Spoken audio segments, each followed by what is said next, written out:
Ao analisarmos a história do Brasil, muitos heróis que foram essenciais para a construção do nosso país acabam sendo esquecidos ou pouco recordados. Conhecermos a história desses heróis é essencial para entendermos que, com muita luta e coragem, pode-se realizar grandiosos feitos e, quem sabe, ocupar um lugar de prestígio na história. E no vídeo de hoje vamos conhecer a história de Henrique Dias, um negro liberto que chefiou um batalhão de escravos durante a Guerra de Expulsão dos Holandeses da costa brasileira, e se tornando um dos maiores heróis da história do Brasil, e considerado um dos fundadores do nosso exército atual. Entretanto, para compreendermos melhor a sua história, temos que voltar um pouco no tempo, precisamente durante as invasões holandesas no Brasil. No dia 19 de abril de 1648, a capitania de Pernambuco testemunhou o episódio fundador da nacionalidade brasileira, e o sentimento de amor à terra e o florescimento de uma coragem jamais vista até aquele momento. Os holandeses haviam invadido o Brasil por volta do século XVII e ocupado a região de Pernambuco por um determinado tempo. O território então pertencente à coroa portuguesa acabou gerando épicas batalhas com o objetivo de defender o território brasileiro e expulsar os invasores holandeses. Esse formidável triunfo militar selaria de vez o destino do Brasil e foi denominado de Guerra da Luz Divina, ou também chamado de Batalha dos Guararapes.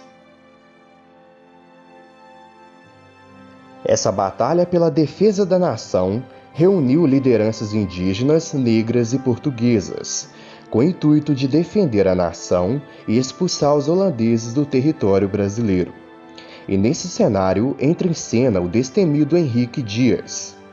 Henrique Dias nasceu em Pernambuco em uma data até então desconhecida. Ele era um militar negro nascido no Brasil colônia e era filho de escravizados libertos. Em 1630, quando Pernambuco foi tomado pelos holandeses e quando a região de Olinda foi incendiada em 1631, Matias de Albuquerque, o superintendente de guerra, estabeleceu-se no interior do local denominado de Arraial do Bom Jesus, aonde reuniu forças e organizou uma resistência contra os holandeses. Em vista disso, em 1631, Henrique Dias alistou-se nas tropas de Matias Albuquerque, que acabou sendo apoiado por todo o Nordeste. Nessa ocasião, os holandeses já tinham tentado destruir o arraial diversas vezes.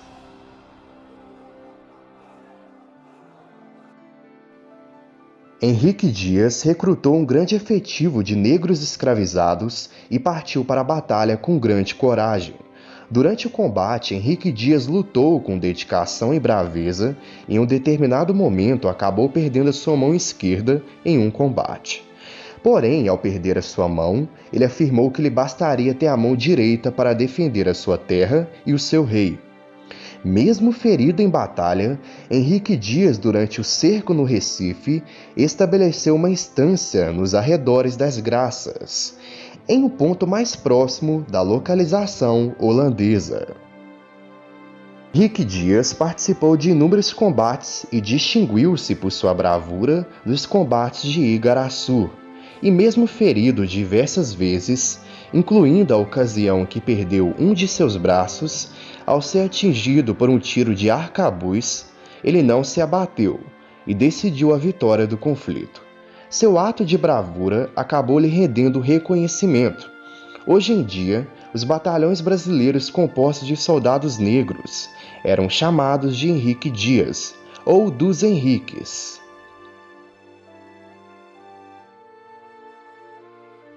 Com a primeira vitória alcançada no dia 15 de agosto de 1648, no dia de Nossa Senhora da Assunção, Henrique Dias construiu uma capela dedicada à santa, no local em que se havia travado o combate, que lhe foi doado pelo rei de Portugal, Dom João IV.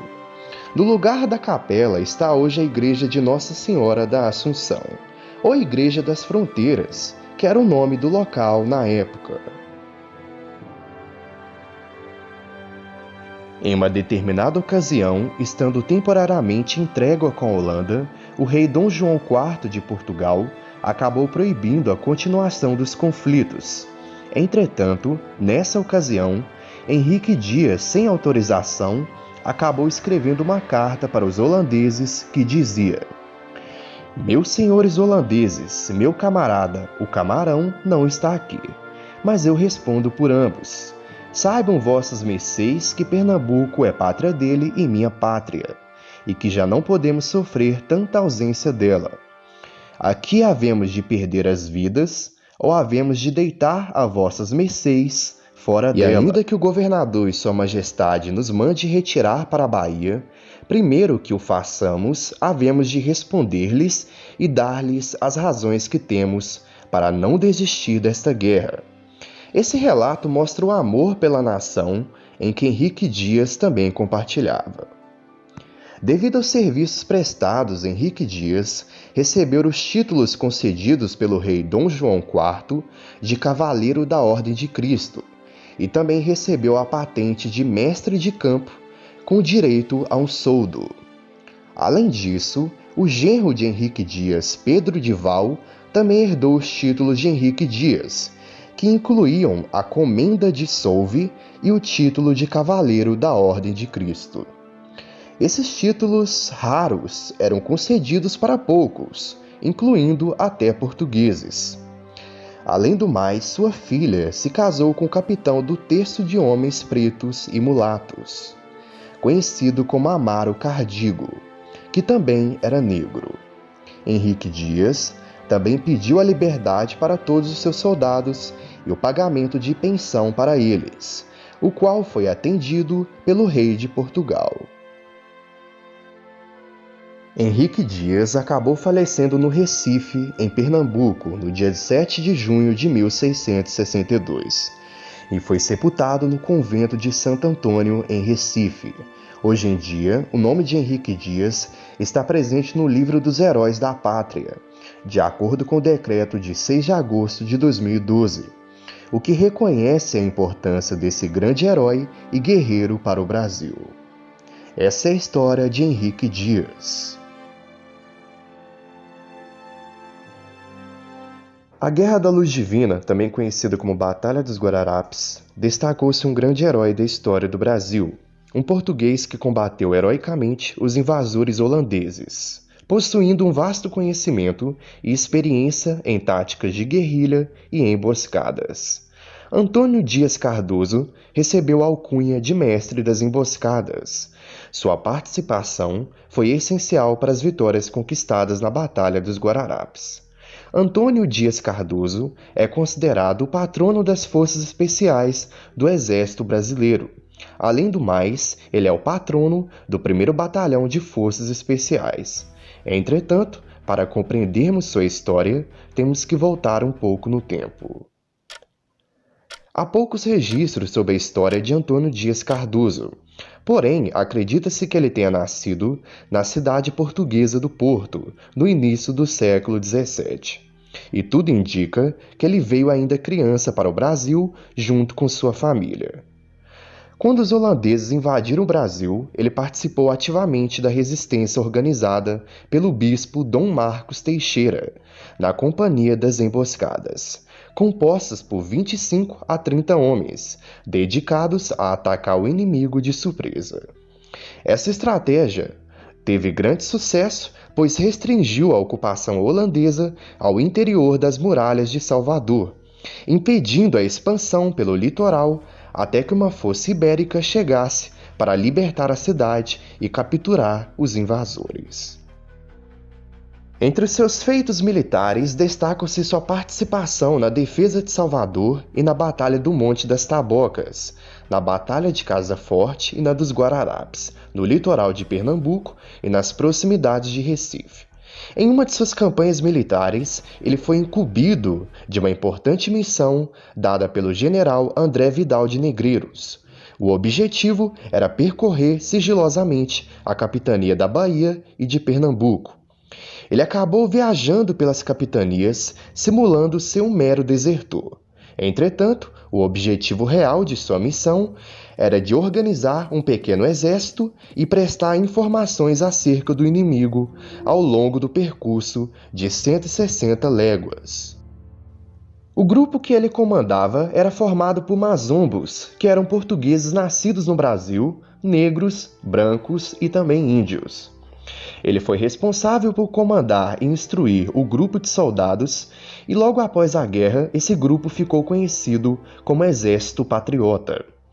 Em 1644, ele foi mandado secretamente pelo governador-geral do Brasil, Antônio Teles da Silva, para uma seguinte missão. O objetivo era organizar os pernambucanos no exército para reiniciar a luta contra os holandeses. Durante sua viagem, ele observou a disposição das tropas e defesas holandesas e logo informou ao general Fernandes Vieira. Durante 6 meses, escondido nas matas e engenhos, ele recrutou e treinou 900 homens de Pernambuco. Em 23 de maio de 1645, iniciou-se a Batalha do Monte das Tabocas. O líder Fernandes Vieira, por não ter a mesma experiência militar que Antônio Dias Cardoso, acabou deixando o comando do exército sobre si, e decidiu então ficar apenas no comando da reserva, que era composta de homens armados com bordões e lanças. Do outro lado da história, o tenente-coronel Hendrik Hals, comandante-chefe dos holandeses no Brasil, contava com 1.500 homens bem treinados, incluindo vários mercenários armados com 1.200 modernas armas de fogo. Já Dias Cardoso contava com 900 homens armados com 250 armas de fogo de diversos tipos e nas mais diversas condições. Compensando a diferença numérica, com pleno conhecimento do campo de batalha, ele organizou 3 zonas de emboscadas, sendo a terceira a mais forte de todas. Na primeira emboscada, os holandeses foram atacados pelo fogo e flechas dos homens de Dias Cardoso, que estavam usando a floresta como cobertura. Nessa ocasião, aconteceu muitas baixas holandesas. Porém, os holandeses ficaram furiosos e acabaram sendo atraídos para uma outra emboscada. A história conta que, mesmo assim, eles continuaram a perseguir os soldados. Entretanto, eles acabaram caindo em uma terceira emboscada e sofreram uma grande quantidade de baixas. Em vista disso, temerosos e desmoralizados, eles decidiram fugir com medo de cair em outras emboscadas. Essa foi uma vitória extremamente importante, pois além das enormes perdas em homens, uma grande quantidade de armas e suprimentos foram capturados dos holandeses. Um outro episódio que Antônio Dias Cardoso destacou-se foi a Batalha da Casa Forte, onde os holandeses sobreviventes da batalha anterior foram mais uma vez derrotados e se renderam a Antônio Dias Cardoso. Entretanto, nessa ocasião, ele acabou se ferindo. Logo em seguida, ele participou em diversas ações na ilha de Itamaracá, realizando inúmeros ataques e contra-ataques. Juntamente com Fernandes Vieira e André Vidal de Negreiros, eles capturaram 3 embarcações holandesas fundeadas entre Itamaracá e ao continente. Além disso, eles atacaram as fortificações de Itamaracá, o que acabou ocasionando o abandono holandês desta ilha. Juntamente com as embarcações apreendidas, foram capturadas peças de artilharia, com algumas sendo usadas para reforçar a defesa da ilha e outras enviadas ao continente para serem usadas em outros lugares. Em uma outra ocasião, se vendo em grandes desvantagens, os holandeses acabaram ficando encurralados em Recife. Porém, no dia 18 de março de 1648, eles receberam reforços que contavam com 9 vasos de guerra, 4 iates e 28 navios carregados de suprimento, além de 6.000 soldados. Com esta força, os holandeses decidiram romper o cerco da cidade e conquistar o interior pernambucano, o que acabou dando início à primeira Batalha dos Guararapes.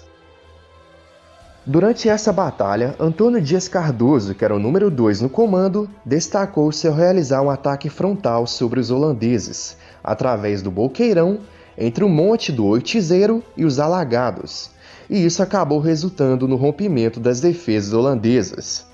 Ainda em 1648, ele foi enviado por Barreto de Menezes até Igaraçu, com 200 homens do seu terço na busca por mantimentos nas plantações abandonadas. Durante essa expedição, ele armou diversas emboscadas e acabou prendendo 33 holandeses e queimou 3 lanchas inimigas. No final do ano, ele foi mandado à Paraíba, com a missão de distrair os holandeses e destruir plantações e gado. Após marchar 25 léguas abrindo caminho pela mata, ele terminou com sucesso sua missão e conseguiu capturar uma grande quantidade de armas e suprimentos. Em 19 de fevereiro de 1649, quando se iniciou a Segunda Batalha dos Guararapes, Dias Cardoso recebeu como missão um ataque combinado juntamente com Vidal de Negreiros sobre a retaguarda dos holandeses, localizado nas alturas da atual Igreja dos Prazeres. Nessa ocasião, ele fez o uso de suas técnicas de emboscadas, o que acabou lhe rendendo o título de Mestre das Emboscadas. Logo após a batalha, foi acertado um amistício para a troca de mortos e feridos, e Dias Cardoso foi responsável por representar os luso-brasileiros nesta negociação. Em janeiro de 1651, ele foi enviado à Bahia para expulsar os holandeses de Penedo, no Rio São Francisco. Porém, eles acabaram fugindo para o Recife ao saberem da aproximação de Dias Cardoso. Em seu retorno, ele fez os moradores da região voltarem aos seus lares e retomarem suas atividades normalmente. Em maio de 1652, novamente por ordem de Barreto de Menezes, ele marchou com 500 homens e 100 índios e negros para destruir as lavouras e feitorias de pau-brasil que os holandeses possuíam na Paraíba e no Rio Grande do Norte, o que foi essencial para apossarem da fonte de água que abastecia a fortaleza holandesa no Rio Grande do Norte, e logo forçar a rendição. Alertados dessa missão, os holandeses tomaram medidas para impedir esse objetivo. Entretanto, as tropas luso-brasileiras conseguiram capturar novos suprimentos em sua empreitada. No dia 26 de janeiro de 1654, o conflito acabou chegando ao fim, e em 1655, Antônio Dias Cardoso foi condecorado com o título de Cavaleiro da Ordem de Cristo e assumiu o comando do terço de Fernandes Vieira, que havia se tornado governador da Paraíba. Em 1656, ele foi nomeado mestre de campo, e em 1670 ele morreu em Recife. Sua importância ficou marcada na história do Brasil, através do Batalhão de Forças Especiais do Exército Brasileiro, que leva o seu nome de batismo. Além do mais, no dia 6 de agosto de 2012, de acordo com a Lei 12.701, seu nome foi escrito no livro de Heróis da Pátria, reconhecendo a importância e grandeza do grande mestre das emboscadas. André Vidal de Negreiros foi um valente militar que destacou-se durante a Guerra da Luz Divina, também chamada de Batalha dos Guararapes. Ele tornou-se um dos maiores heróis da história do Brasil e considerado um dos que mais se destacaram nos conflitos. Conflito esse que reuniu lideranças negras, indígenas e portuguesas, com o intuito de expulsar os invasores holandeses do território brasileiro. Entretanto, para compreendermos a história de sua participação no conflito, temos que voltar um pouco no tempo. André Vidal de Negreiros nasceu no Engenho São João, na província de Filipéia de Nossa Senhora das Neves, a atual cidade de João Pessoa, na Paraíba, no ano de 1620. Ele era filho de fidalgos portugueses e proprietários de terras. André Vidal de Negreiros era filho dos portugueses Francisco Vidal e Catarina Ferreira. E desde cedo, André Vidal de Negreiros foi orientado para seguir a carreira militar e administrar as terras do seu pai. Quando os holandeses invadiram o Brasil, ele ainda era uma criança, porém logo cedo participou das guerrilhas contra os invasores. Ele aplicava táticas de incendiar engenhos e canaviais dos holandeses. Com a permanência dos holandeses na capitania de Pernambuco, Vidal de Negreiros seguiu para a Bahia, mas sempre lutando para reconquistar a capitania. Em 1642, com autorização de Maurício de Nassau e o compromisso de não conspirar contra ele, ele veio a Pernambuco visitar amigos e parentes, e por ordens do governador-geral do Brasil, ele iria embarcar para Portugal, onde lutaria na guerra contra a Espanha. Em Pernambuco, ele não foi fiel ao compromisso e acabou organizando uma conspiração com o apoio de Antônio Dias Cardoso e João Fernandes Vieira. Ele acabou enfrentando os holandeses na Batalha de Casa Forte, onde derrotou os invasores na propriedade de Ana Paz, uma grande colaboradora dos holandeses, que foi casada 2 vezes com holandeses e era amiga do conde Maurício de Nassau. Em resposta às ações de Vidal de Negreiros, Nassau mandou fixar cartazes nas portas das freguesias, nos quais, segundo Frei Manuel Calado, prometia 2.000 florins de prêmio e perdão de quaisquer crimes que tivessem cometidos a quem lhe desse a cabeça do capitão Vidal de Negreiros, ou ao menos o matasse.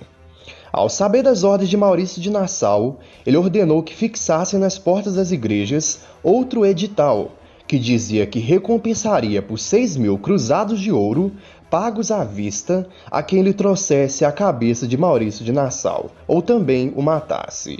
Ambas as informações foram descritas por Frei Manuel Calado, que foi contemporâneo dos fatos.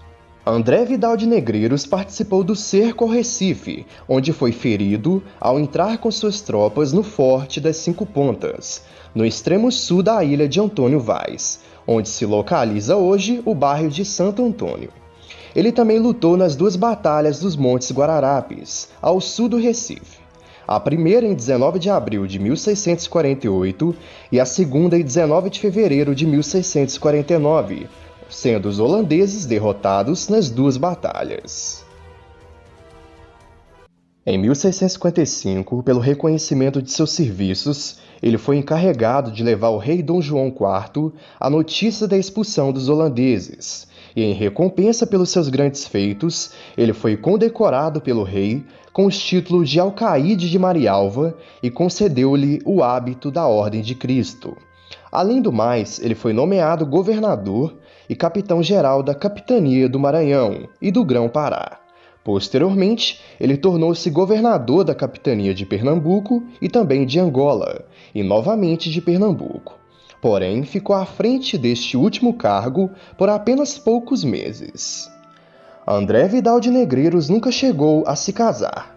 Porém, devido ao seu relacionamento com Cristina dos Santos, ele teve um casal de filhos, Matias e Catarina Vidal de Negreiros, que receberam por testamento heranças materiais, enquanto seu sobrinho, que era militar de carreira, recebeu as insígnias da nobreza. Dentre os seus filhos, destaca-se o sargento-mor Matias Vidal de Negreiros, que à revelia do seu pai e pela graça do rei de Portugal, foi legitimado tornando-se nobre, além de ter-lhe sido confiada a administração da considerável fortuna de seu pai, tornando-se um homem muito poderoso. André Vidal de Negreiros morreu no Engenho Novo, em Goiânia, no dia 3 de fevereiro de 1680. Uma curiosidade bem interessante é que a atriz brasileira Alessandra Vidal de Negreiros Negrini é sua descendente por parte de mãe. André Vidal de Negreiros tornou-se um grande herói da história do Brasil, devido à sua destreza e coragem no campo de batalha. Seu nome foi cravado na história do Brasil, através de ruas, praças ou edifícios que recebem o seu nome. Além do mais, em 6 de agosto de 2012, a lei federal estabeleceu seu nome no livro de Heróis da Pátria, o que reconhece a história desse grande herói para a história do Brasil. Ao passar pelas ruas desse diverso Brasil, é muito comum encontrarmos um nome muito importante da nossa história, representado em cidades, bairros ou edifícios do nosso país. O nome é João Fernandes Vieira, um grande militar e proprietário de terras português que destacou-se na expulsão dos holandeses do território brasileiro. João Fernandes Vieira tornou-se um grande herói da história do Brasil, porém, infelizmente, desconhecido por muitos brasileiros. E no vídeo de hoje vamos conhecer a história desse grande herói da Guerra da Luz Divina, ou também conhecida como Batalha dos Guararapes. Mas para isso, vamos voltar um pouco no tempo.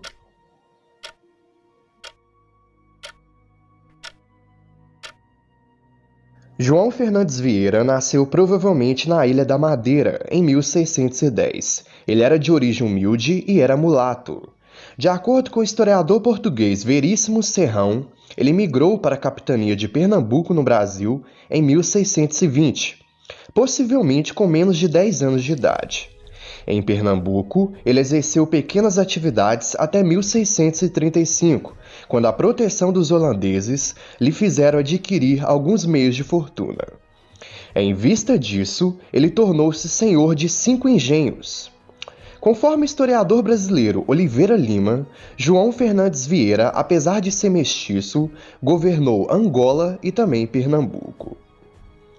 Em 1639, ele já era uma pessoa muito importante na sociedade pernambucana, tendo sido indicado para o cargo de escabino, que era um membro da Câmara Municipal de Olinda.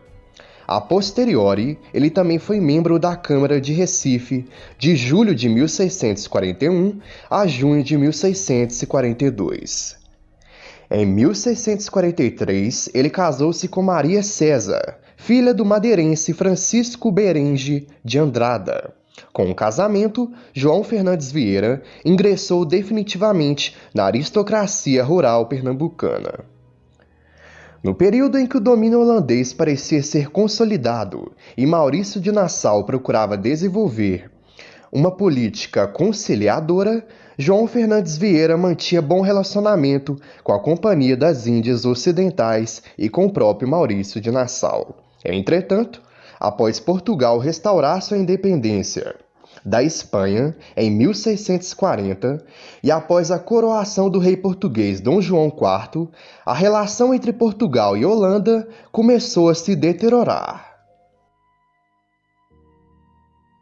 Anteriormente, Portugal e Holanda haviam assinado uma trégua de 10 anos e tornaram-se aliados na luta contra a Espanha. Porém, com o passar do tempo, Portugal procurou reaver suas terras que foram conquistadas pela Holanda. Em vista disso, o governador-geral do Brasil começou a preparar suas tropas para o combate.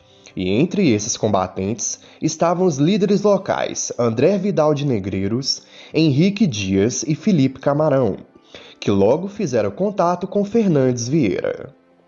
Após a partida de Maurício de Nassau do Recife em 1644, ele passou a se opor aos invasores holandeses, e em 1645 Vieira assumiu a liderança da Guerra da Luz Divina. Na função de mestre de campo, ele comandou o mais poderoso terço do exército patriota nas duas batalhas dos Guararapes, entre 1648 e 1649. As primeiras vitórias ocorreram nas batalhas do Monte das Tabocas e do Engenho de Casa Forte. Esse era um ponto estratégico, por sua localização e pelo fato de ser propriedade de Ana Paz, uma grande colaboradora de Maurício de Nassau. Depois das vitórias, Portugal resolveu enviar, no dia 16 de abril de 1648, o general Francisco Barreto de Menezes, para assumir o comando do exército.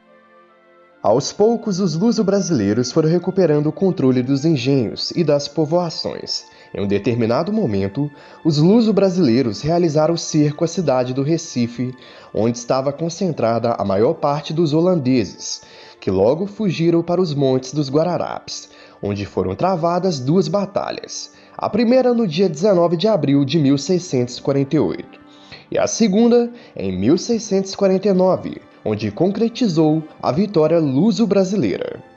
Enquanto os luso-brasileiros dominavam vários portos do litoral e recebiam munições e mantimentos que eram pagos com açúcar, os holandeses que haviam se estabelecido como proprietários de terra resolveram permanecer na região. Em um determinado momento, João Fernandes Vieira determinou que os devedores da Companhia das Índias Ocidentais, que fizeram grandes empréstimos, seriam perdoados das dívidas se participassem das lutas em defesa da capitania de Pernambuco. Os combates duraram cerca de 9 anos. Terminada a luta em 1654, Pernambuco estava livre do domínio holandês. Por sua bravura, Fernandes Vieira recebeu o título de Capitão-Mor do Pinhal, além do título de Comendador da Ordem de Cristo e membro do Conselho de Guerra. Ele também foi nomeado governador do Maranhão e de Angola. João Fernandes Vieira exerceu o cargo de superintendente das fortificações do Nordeste do Brasil de 1661 a 1681 e acabou falecendo no mesmo ano, em Olinda, no dia 3 de agosto de 1681. No dia 6 de agosto de 2012, de acordo com a Lei Federal nº 12.701, seu nome foi escrito no livro de Heróis da Pátria, o que reconhece a história desse grande herói para o Brasil. Durante a Guerra da Luz Divina, ou também conhecida pelo nome de Batalha dos Guararapes, diversos personagens da nossa história se destacaram e tornaram-se grandes heróis do Brasil. E um desses grandes heróis foi Felipe Camarão, um líder indígena que lutou bravamente contra os invasores holandeses e ajudou a defender o território do Brasil. Entretanto, para compreendermos melhor essa história, temos que voltar um pouco no tempo. Antônio Felipe de Camarão nasceu entre os anos de 1600 e 1601. Porém, outras versões dizem que ele nasceu em 1590, em uma singela aldeia do Rio Grande do Norte, que na época era denominada de Capitania do Rio Grande. Seu nome de nascença era Poti, ou Potiguaçu, nomes que na língua tupi significam camarão ou camarão grande. Ao ser batizado e convertido ao catolicismo em 1614, na Igreja Matriz de Nossa Senhora da Apresentação, ele recebeu o nome de Antônio e acabou adotando o sobrenome Felipe Camarão, em homenagem ao rei espanhol Felipe II. Felipe Camarão foi educado pelos jesuítas e, segundo Frei Manuel Calado, ele era destro em ler e escrever, e tinha algum princípio de latim. Além disso, ele considerava de suma importância a correção gramatical e também a correta pronúncia do português. Além do mais, Felipe Camarão era comedido e muito cortesão em suas palavras. No mesmo dia em que Felipe Camarão batizou-se, ele casou com a indígena Clara Camarão, uma grande heroína indígena que também lutou nesse contexto. Ao lado de Clara Camarão, que sempre esteve ao seu lado, Felipe Camarão lutou em inúmeras batalhas contra os holandeses e permaneceram juntos por toda a vida. Nesse período, o litoral brasileiro foi invadido inúmeras vezes por navios estrangeiros que vinham contrabandear o pau-brasil e destruir as primeiras vilas estabelecidas pelos portugueses. Quando Felipe Camarão ainda era um menino, os franceses foram expulsos da capitania do Rio Grande por uma expedição comandada por Manuel Mascarenhas, que logo conquistou a foz do rio Potengui e deu início à construção da cidade de Natal e do Forte dos Reis Magos.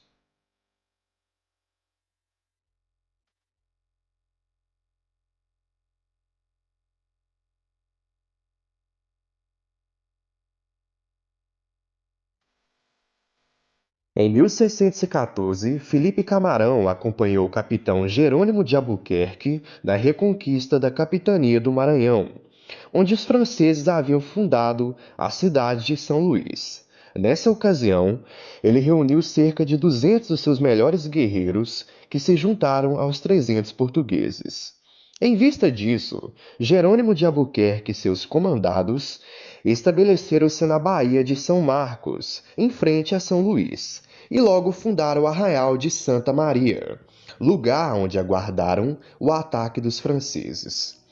O ataque aconteceu em 19 de novembro de 1614, e mesmo com o menor número de homens, a tropa de Felipe Camarão e portugueses acabaram saindo vitoriosos. Após a expulsão dos franceses, iniciou-se a reconstrução da região. Felipe Camarão também lutou heroicamente na reconquista da Bahia. Em um determinado momento, a notícia de que a Companhia das Índias Ocidentais estava preparando na Holanda uma poderosa esquadra para atacar a Bahia, sede do governo geral, acabou chegando ao Brasil, bem antes de se realizar a invasão. O governador Diogo de Mendonça Furtado organizou uma resistência, porém a esquadra só chegou ao Brasil em 9 de maio de 1624. Os holandeses acabaram encontrando a defesa da costa brasileira desarmada e logo conseguiram conquistar a região de Salvador. Entretanto, 3 meses depois, a tática de atacar um inimigo por meio de uma emboscada foi empregada. E entre eles estavam Felipe Camarão e André Vidal de Negreiros, que estavam sendo comandados por Francisco Padilha, além de contarem com um grande auxílio vindo de Portugal e da Espanha. Em vista disso, os holandeses acabaram se rendendo. Em 1630, os holandeses organizaram a invasão da capitania de Pernambuco, que na época era o maior centro açucareiro do Brasil. Com a invasão dos holandeses a Pernambuco, Felipe Camarão foi um dos primeiros voluntários a se apresentar ao superintendente de guerra e governador Matias de Albuquerque. Felipe Camarão foi nomeado capitão dos indígenas, que por meio de guerrilha conseguiram manter os holandeses sitiados no Recife. Os holandeses incendiaram Olinda e permaneceram encurralados durante 2 anos. Em 1633, o rei Felipe II da Espanha, reconhecendo a bravura e coragem de Felipe Camarão e o valor de seus serviços, concedeu-lhe um brasão de armas, com a patente de capitão-mor dos índios. Além do mais, em 1635, Felipe Camarão recebeu do rei o tratamento de Dom e a comenda de Cavaleiro da Ordem de Cristo, e acabou tornando-se fidalgo, o que acabou sendo concedido devido a seus grandes feitos em batalha, título que era concedido para poucos. Em 1645, a luta pela expulsão dos holandeses de Pernambuco iniciou-se, e 1 ano depois da partida do conde Maurício de Nassau, o chefe da batalha, João Fernandes Vieira, um dos mais ricos habitantes da região, ao seu lado, combateram Felipe Camarão, André Vidal de Negreiros e também Henrique Dias. Nesse contexto, Felipe Camarão destacou-se liderando a ala direita do exército. Ele conseguiu manter os holandeses encurralados inúmeras vezes, o que impediu-os de conseguirem sair do Recife. Em 1648, ao tentar reconquistar o principal porto marítimo no Pernambuco, Felipe Camarão destacou-se ao atrair os holandeses para um manguezal na região, e logo eles acabaram ficando atolados na lama, e logo foram atacados a flechadas e golpes de tacape, que era uma arma indígena. Em vista disso, a vitória na primeira Batalha dos Guararapes foi alcançada. Entretanto, a vitória também trouxe consequências, e Felipe Camarão acabou sendo morto pouco tempo depois, no dia 24 de agosto de 1648, em consequência dos ferimentos sofridos anteriormente no decorrer da batalha. Felipe Camarão morreu queimando em febre e com espasmos musculares, o que indica que provavelmente tenha sido o tétano a causa da sua morte. A esposa de Felipe Camarão, a guerreira Clara Camarão, também destacou-se nas batalhas contra os holandeses. Em 1616, na Batalha de Tejuco-Papo, ela liderou um grupo de mulheres no intuito de defender o litoral pernambucano. Elas ferveram tonéis de água e adicionaram pimenta, e quando os holandeses se aproximaram da região, o vapor da substância foi levado pelo vento e acabou atingindo o exército de imediato, o que acabou deixando os combatentes holandeses com os olhos ardendo e desnorteados pela pimenta. Aproveitando esse momento, Clara Camarão e as demais mulheres surpreenderam os invasores com a pontaria e a força com que utilizavam seus arcos e suas lanças. A bravura delas acabou rendendo a participação das mesmas na primeira Batalha dos Guararapes. Por sua liderança na batalha, Clara Camarão recebeu o título de Dona, concedido pelo rei Filipe IV, título que era concedido a grandes chefes militares e membros da alta nobreza. Além disso, seu nome e também o de Filipe Camarão foram incluídos no livro de Heróis da Pátria. Os restos mortais de Filipe Camarão encontram-se sepultados na Imperial Igreja de Nossa Senhora do Rosário, em Recife, capital de Pernambuco. O Palácio Filipe Camarão e o bairro da mesma cidade, no município de Natal, é uma homenagem a esse grande herói indígena brasileiro. Clara Camarão também é homenageada através de apresentações promovidas por mulheres em um povoado de Pernambuco. Essas mulheres encenam a batalha que Clara e as demais mulheres participaram. Essas apresentações acontecem desde 1993.